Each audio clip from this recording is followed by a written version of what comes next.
Hello दोस्तों, welcome back to my channel craze for study. दोस्तों, आज के वीडियो में हम पढ़ने वाले हैं क्लास 6 का हिंदी लेसन 18 हम स्टार्ट कर रहे हैं। इस चैप्टर का नाम है शेर शाह का मकबरा। शेर शाह का मकबरा एक यात्रा वृत्तांत है। यात्रा वृत्तांत का मतलब होता है यदि किसी जगह पे बाहरी आदमी आता है और उस जगह के बारे में जानकारी प्राप्त करके उस जगह के बारे में लिखता है तो उसको यात्रा वृत्तांत कहा जाता है। तो शेर शाह का मकबरा भी एक यात्रा वृत्तांत है। दोस्तों, अगर आप लोग इंग्लिश ग्रामर भी पढ़ना चाहते हैं तो इंग्लिश ग्रामर के लिए मेरे सेकंड चैनल को सब्सक्राइब कर सकते हैं। मेरे सेकंड चैनल का लिंक आपको डिस्क्रिप्शन बॉक्स में मिल जाएगा। तो आज के वीडियो में हम इस यात्रा वृत्तांत को पढ़ेंगे। देन हम इस चैप्टर में दिए गए जितने भी क्वेश्चंस हैं सबको सॉल्व करेंगे। क्वेश्चन सॉल्व करने से पहले चैप्टर को पढ़ना ज़रूरी होता है। तो चलिए हम लोग चैप्टर पढ़ते हैं। वह देखो बस आ रही है, हेडमास्टर साहब ने कहा। हेडमास्टर यानी प्रधानाध्यापक बच्चों से कहते हैं, वह देखो बस आ रही है। सभी बच्चे सड़क की ओर निहारने लगे यानी देखने लगे। कुछ ही क्षणों में बस विद्यालय के निकट आ गई। बच्चे मारे खुशी के शोर मचाने लगे। बस आ गई, बस आ गई, अब बस भी करो, हेडमास्टर साहब ने बच्चों से कहा। यहाँ पे स्कूली बच्चों को शेर शाह का मकबरा देखने के लिए स्कूल से ले जाया जा रहा है। बच्चे शांत हो गए, परंतु उनके चेहरे पर खुशी की चमक और उत्सुकता की लहर साफ दिखाई दे रही थी। वह सभी शेर शाह के मकबरे की सैर के लिए व्याकुल हो रहे थे। इतने में आशा मैडम बच्चों के पास आकर बोली, सभी बच्चे लाइन में खड़े होकर एक एक करके बस के अंदर जाएं और अपना सीट लेकर बैठ जाएं। थोड़ी ही देर में सभी बच्चे बस पर सवार हो गए। हेडमास्टर साहब ने आशा मैडम के अतिरिक्त महिमा मैडम और पूर्णनाथ सर को भी बच्चों के साथ जाने को कहा। बच्चे पूर्णनाथ सर के जाने से बहुत अधिक खुश थे क्योंकि इनसे इतिहास पढ़ने में बच्चों को बहुत आनंद आता था। तो 3 टीचर का नाम है यहाँ पे, आशा मैडम और महिमा मैडम और पूर्णनाथ सर। ये 3 टीचर हैं और एक हेड मास्टर है जो बच्चों के साथ शेर शाह का मकबरा देखने के लिए जा रहे हैं। दिन के 10 बज रहे थे। अक्टूबर का महीना था। मौसम बहुत सुहाना था। धूप बहुत भली लग रही थी। गाड़ी के खलासी ने बस का गेट बंद किया और ड्राइवर को गाड़ी बढ़ाने को कहा। देखते ही देखते बस मेन रोड पर आ गई। काली काली सड़क पर बस हॉर्न बजाते हुए तेजी से आगे बढ़ने लगी। शेर शाह के बारे में कुछ बताइए सर, सूरज ने आग्रह किया। पूर्णनाथ सर ने कहा, आप ध्यान से सुने, बताता हूँ। उन्होंने कहना शुरू किया। शेर शाह भारत के महान शासकों में एक थे। इस चैप्टर में जो भी सेंटेंस इम्पोर्टेंट होगा उसको हम अंडरलाइन कर लेंगे। इनका जन्म 1472 ईस्वी में हुआ। शेर शाह का जन्म 1472 ईस्वी में हुआ था। इनका बचपन सासाराम में बीता। इनके बचपन का नाम फरीद खां था। यह हसन खां सूरी के पुत्र थे। हसन खां एक बड़े जागीरदार थे। जागीर मतलब होता है भूमि, ठीक है, भूमि जिसको कहते हैं, जिसको ज़मीन कहते हैं, यानी कि ज़मींदार भी बोल सकते हैं। जागीरदार यानी कि ज़मींदार। हसन खां एक बड़े जागीरदार थे या फिर ज़मींदार थे। फरीद ने अकेले एक शेर को मार दिया था, तब से यह शेर खां कहलाने लगे थे। इसको भी हम लोग अंडरलाइन करेंगे। फरीद खां ने अकेले एक शेर को मारा था, तब से वह शेर खां कहलाने लगे थे।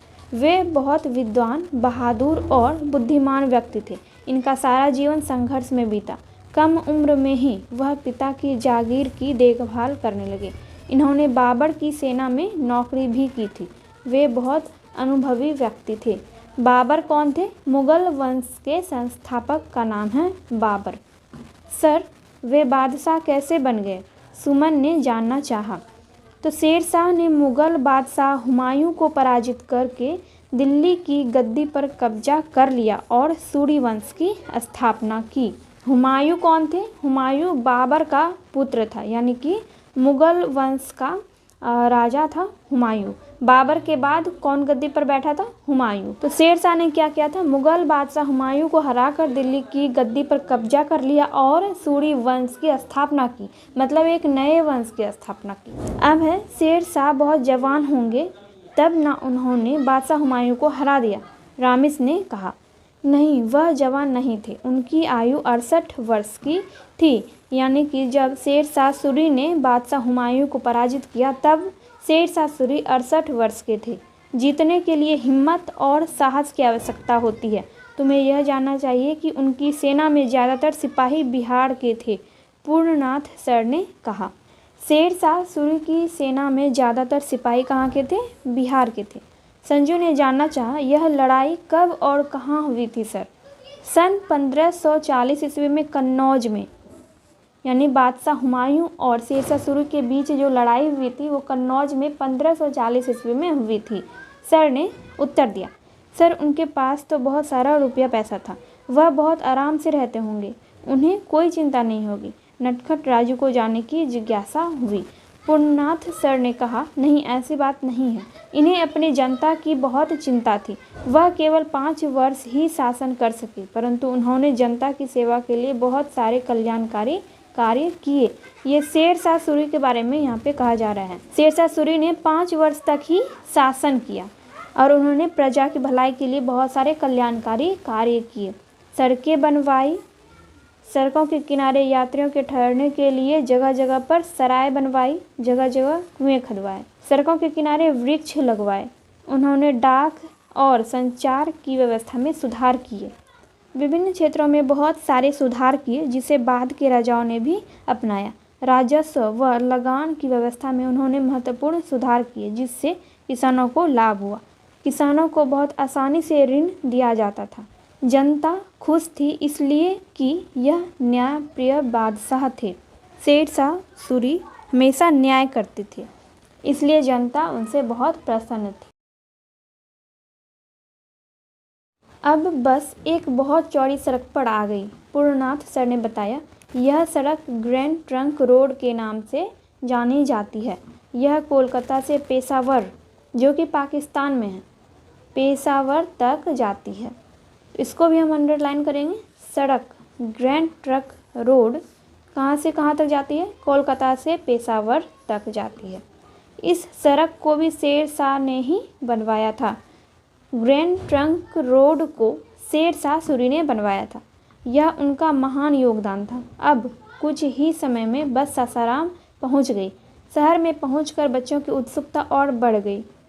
शहर की सड़कों से गुजरती हुई बस एक बहुत बड़े तालाब के किनारे आकर रुक गई। लो, आ गया शेरशाह का मकबरा, पूर्णनाथ सर ने कहा। आशा और महिमा मैडम ने बच्चों को आराम से उतर जाने को कहा। जमाली ने कहा, बाप रे बाप, इतना बड़ा और इतना सुंदर। सभी बच्चे भी इसकी सुंदरता को देखकर चकित हो गए। शिक्षकों ने सभी बच्चों को एक साथ जमा हो जाने को कहा। सभी बच्चे एक जगह जमा हो गए। पूर्णनाथ सर ने फिर बताना शुरू किया, देखिए, यह मकबरा पर जाने का मुख्य द्वार है। इसके दोनों ओर मस्जिद है। बच्चों को पानी के बीच भवन देखकर बहुत आश्चर्य हुआ। मकबरे का निर्माण किसने करवाया? बच्चों ने जानने की इच्छा व्यक्त की। पूर्णनाथ सर ने कहा, 1545 ईस्वी में कालिंजड़ के किले की घेराबंदी के समय एक विस्फोट में शेरशाह के देहांत के उपरांत उनके पुत्र और उत्तराधिकारी इस्लाम शाह सूरी ने इस मकबरे को बनवाया। शेरशाह सूरी के देहांत के बाद, यानी उनकी मृत्यु के बाद, उनके पुत्र इस्लाम शाह सूरी ने इस मकबरे को बनवाया था। मकबरे को बनाने के लिए एक बहुत बड़ा तालाब खुदवाया गया ताकि मकबरा और सुंदर दिखाई दे। विशेष देखने की बात यह है कि यह मकबरा भवन एक ऊंचे चौकोर चबूतरे पर बनाया गया है। सर ने बच्चों से जानना चाहा, वे देखकर बताएं मकबरा किस चीज़ से बना है। सभी बच्चों ने कहा, पत्थर से। कितनी भुजाओं वाला है यह? 8।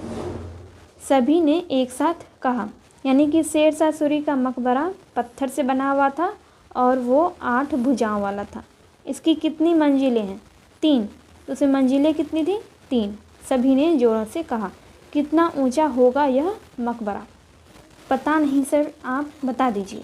45 मीटर से ऊंचा है, सर ने कहा। इसका गुंबद कितना बड़ा होगा?